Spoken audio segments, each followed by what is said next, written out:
This is the IDband. Hey everyone. This video I'm going to talk about solid state drives. Basically, I'm transitioning from a regular external hard drive that I transfer a lot of files to.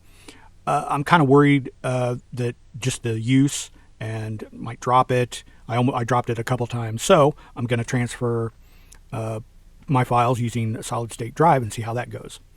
I saw this about a month ago on YouTube that this was possible.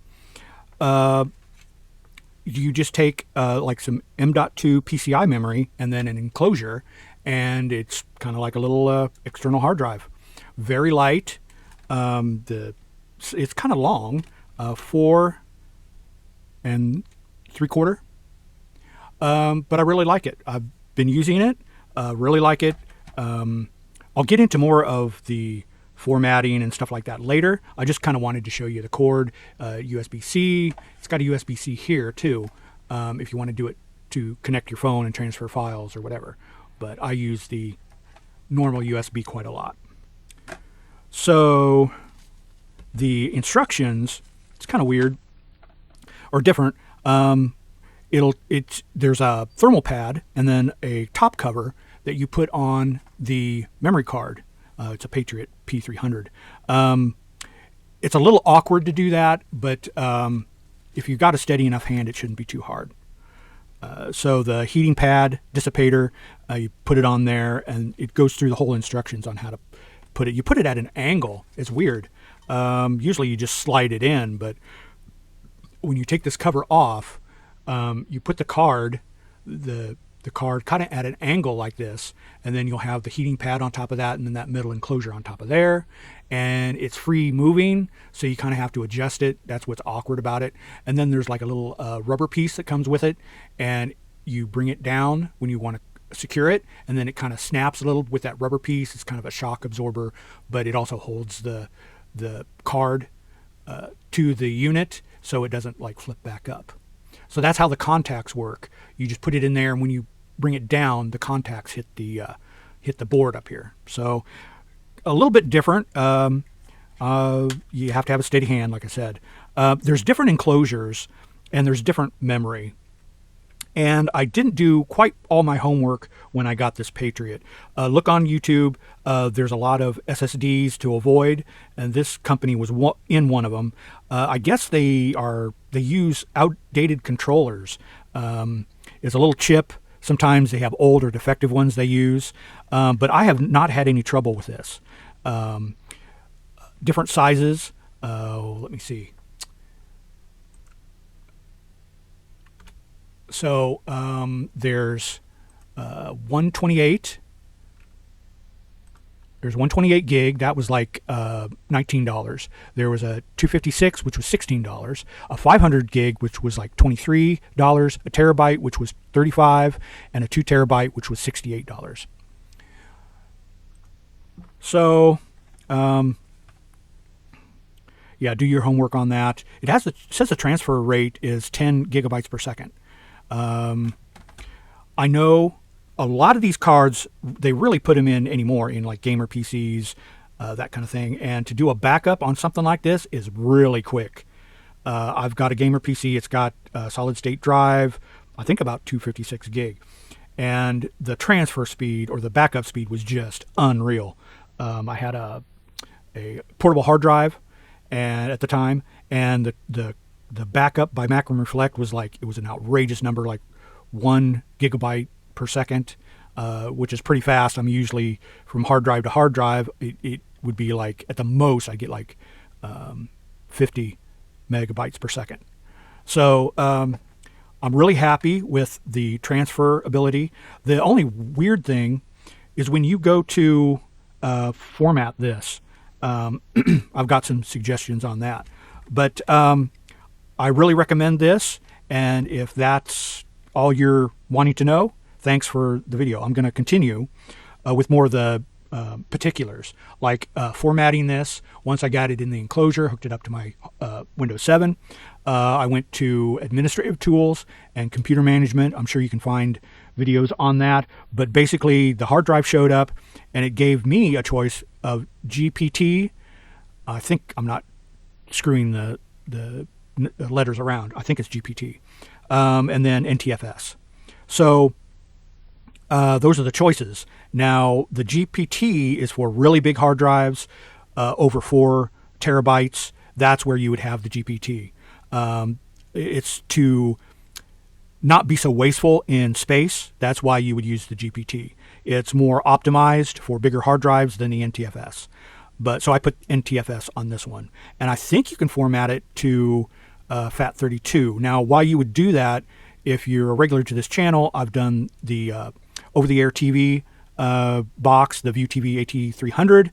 So that only takes FAT32. So if you have a system that only records or needs FAT32, there is a way to do it using the DOS prompt, and I think it's called disk partition. Anyway, there's plenty of online to tell you how to format. I was kind of skittish about doing that with this memory because I don't know how the FAT32 file system will work. Since it only comes up with NTFS or GPT, I didn't know if that would ruin the solid state drive. Now, I had a solid state drive like 4 years ago when it first came out, and I tried to do a disk clone, and it ruined my solid state drive. I paid $80 for it. So I think I did a backup to it or a clone, and then I tried to like reformat it or put a different version or an updated version of it, and it didn't like it at all. So I'm really skittish ever since, and it was a SanDisk SSD, 256 gig. So be careful. I don't, maybe they don't have that problem nowadays, but I've had some trouble in the past. So just do a quick, if you're skittish like me, I just did a quick format. There's something about when you do on the chip, it has to in some way prep the chip. It has to do something, initialize it, and then it either reads or writes. So there's like an extra step either the controller does or whatever. So it has to do extra steps, and how they can have it faster, I'm not sure of the technology. But just know, if you're going to fully format this whole thing, that it's going to tax this pretty good. You know, if it has to initialize, format, or write ones and zeros, initialize, format, initialize, you know. So I didn't feel like taxing it right away. The quick format was really easy, really quick. So I don't recommend you format the whole thing. I think if the memory is bad, I think it will, you know, mark it as bad. And so I didn't really want to test. We didn't want to tax the, especially since the brand was known for slow transfer speeds and using obsolete or bad chips. So just know it's possible. I will make another video. I'm going to get probably another 256 gig, format that FAT32, but I really want this external hard drive or solid state drive to transfer files. So I'm a little skittish about messing around with it. I'll do another video later. But I did want to tell you about the formatting part. I'm sure there's other format utilities that can do it. I just had Windows do it for now. So, oh yeah, before you decide on what you want, I would look, either pick your memory first, you know, however, you know, whatever brand you want, and there is a number you'll need to retrieve, or you can pick the enclosure first, whatever you prefer that's your most important. So once you do that, you need to make sure the enclosure, and you can see the big description here, the IDsonix M2, blah, blah, go down to the bottom, and the model number or the compatibility is in these 4-digit numbers. So on the SSD chip itself, you'll see the 256 gig, at least on here, and in the small print it will say PCIe Gen 3 by 4 M.2 SSD, and then it'll have a 4-digit number, and it's 2280. So that's the number that you want, because at the bottom here it has 4 different 4-digit numbers. The 2280 is there. So match up your enclosure to your RAM, or vice versa, however you want to do it. So make sure those match before you buy anything. You get that all squared away. So that's just a helpful hint there. Let's get back to, I think I did the how to put it together. Of course, there's a video. I don't know if I mentioned that. On the website, it has a little video down in the bottom left-hand corner. Make sure you watch that. Of course, the booklet inside will show you how to put this together.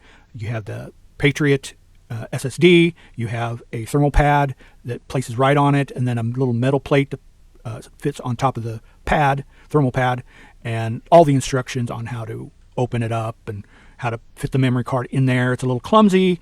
It might be a little clumsy for you, so just make sure you have a steady hand and follow the instructions, and it should be no problem. And there's a video too. So what else did I not cover? 10 gigabyte per second. It seems really good, really nice. I don't have to worry about dropping this thing. Although it does say it still is affected by magnets. So that goes for the external hard drive too. That will, if you get near anything magnetic, it will mess up, just like the SSD. But as far as dropping it, I don't think it will destroy it if I drop it. But the normal hard drive is probably more susceptible because of the mechanical parts inside the normal SSD or normal hard drive. So I'm going to make probably another video on this.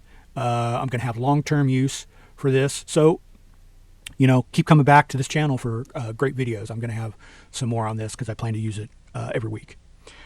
So that's it. Hope this has kind of helped. If you're interested in these kind of things, I was curious about it, and I'm working it out. I'm testing it. So have a good one.